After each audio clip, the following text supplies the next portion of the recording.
There's one problem in my last video. This degrees of freedom is off by 1.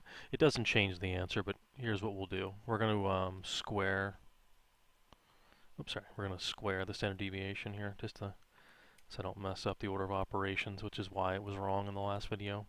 It didn't change the outcome, but that's fine, right? So now when I see standard deviation squared, I can use that. All right, so equals parentheses the standard deviation squared divided by n, right? So that is a fraction there, plus the other fraction, which is the deviation divided by the n, right?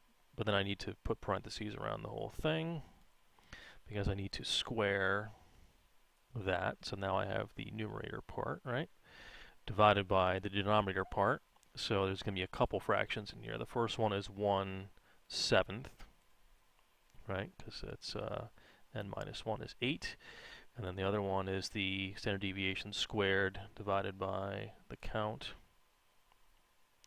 Square that, plus the second one, which is 1/6,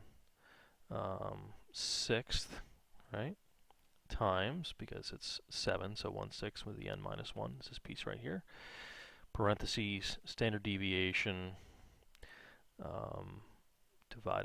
standard deviation squared divided by the count, and then square that, and then close off the denominator, right? So you can see that lights up, and you get 7.6. So if I click on this and change this to F10, you get a slightly different answer for the area of the p-value, but it was 0.009 versus 0.007, so it doesn't actually change the answer from the previous